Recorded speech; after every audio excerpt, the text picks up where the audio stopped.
আজকে আপনাদেরকে জানাবো মহানবী সাল্লাল্লাহু আলাইহি ওয়াসাল্লামের কিছু মুজিজা সম্পর্কে। প্রখ্যাত হাদিসটি তিরমিজি শরীফ থেকে নেওয়া হয়েছে।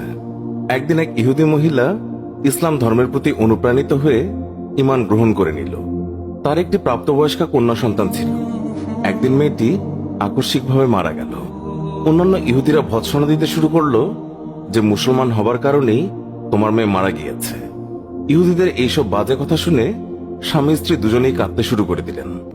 বিরহ সহ্য করতে না পেরে এক পর্যায়ে দুইজনই আল্লাহ নবী সাল্লাল্লাহু আলাইহি ওয়াসাল্লামের দরবারে হাজির হয়ে আরজ করল, ইয়া রাসূলুল্লাহ, সবেমাত্র আমরা ঈমান গ্রহণ করে মুসলমান হয়েছি। কিছুদিন যেতে না যেতেই আমাদের একমাত্র যুবতী কন্যা মারা গিয়েছে। আমরা তাকে ইসলামী তরিকায় দাফনও করেছি। আমরা ঈমান গ্রহণ করার পরপরই আমাদের কন্যা মারা যাওয়াতে আমাদেরকে গোত্রীয় লোকেরা ভৎসনা দিচ্ছে। তারা বলছে ঈমান আনার কারণেই সে মারা গিয়েছে।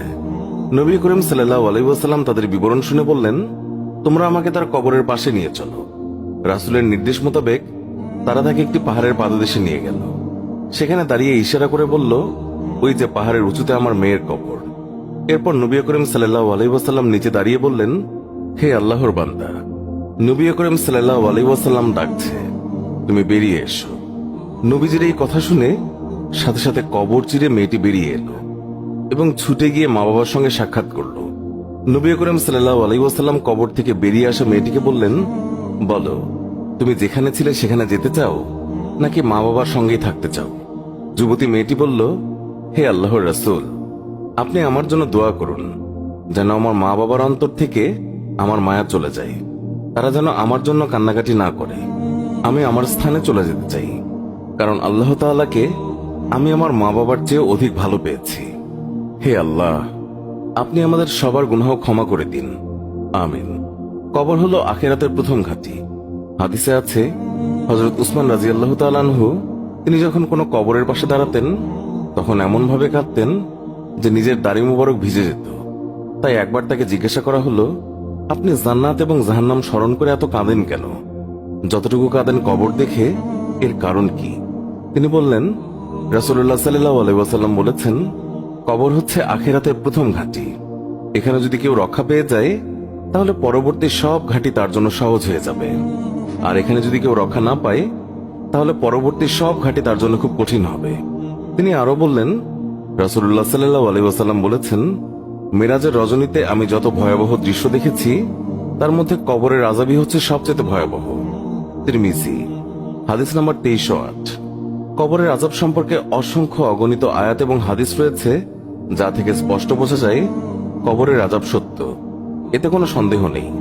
কবরের আযাবের কিছু নিদর্শন মাঝে মধ্যে আল্লাহ পাক দুনিয়াবাসীকে দেখান, যার দ্বারা মানুষের আল্লাহ তাআলার উপর ইয়াকিন এবং বিশ্বাস বেড়ে যায়।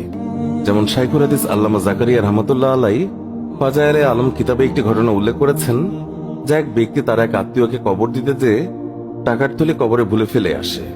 তারপর মনে পড়লে গোপনে কবর খুঁড়ে টাকার থলি আনতে গেল। গিয়ে দেখে কবরের মধ্যে দাও দাও করে আগুন জ্বলছে। এই আগুনই হলো কবরের আযাব। কবরের আযাব সম্পর্কে হাদিসে অনেক ধরনের শাস্তির কথা উল্লেখ আছে।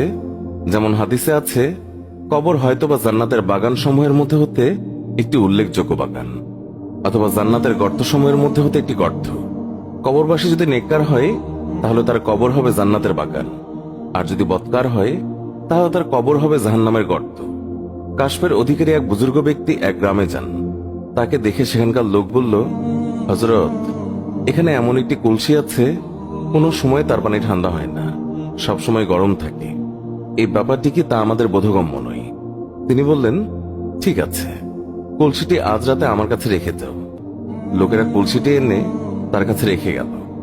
সকালে তিনি তাদের বললেন, এবার দেখো কলসির পানি ঠান্ডা হয়েছে কিনা। দেখা গেল পানি ঠান্ডা হয়ে গেছে। লোকেরা আশ্চর্য হয়ে এর কারণ জিজ্ঞাসা করলে তিনি বললেন, এই কলসিটি এক মুর্দার মাটি দিয়ে তৈরি করা হয়েছিল, আর তখন এই মুর্দাকে বারজাখে আযাব দেওয়া হচ্ছিল। সেই আযাবের প্রতিক্রিয়া এই কলসির মাটিতেও ছিল। এই বিষয়টি আল্লাহ পাকের কুদরতে জানতে পেরে আমি মুর্দার জন্য মাগফিরাতের দোয়া করলাম। আল্লাহ তাকে ক্ষমা করে দিলেন। ফলে কলসি থেকে আযাবের প্রতিক্রিয়াও দূর হয়ে গেছে। এ থেকে কবরের আযাবের অবস্থা কিছুটা হলেও আন্দাজ করা যায়। কবরে আযাবের সাপের কথা বর্ণনা দিয়ে একটি হাদিসে বর্ণিত হয়েছে, রাসূলুল্লাহ সাল্লাল্লাহু আলাইহি ওয়াসাল্লাম বলেছেন, পাপীদের শাস্তি দেওয়ার জন্য কবরে এমন এক বিষাক্ত সাপ নিযুক্ত করা হবে, যে সাপের বিষ তো দূরের কথা, যে সে যদি দুনিয়াতে একটি নিঃশ্বাস ত্যাগ করে, হে আল্লাহ, আপনি আমাদের এই কবরের আযাব থেকে মুক্ত করে দিন। আমিন।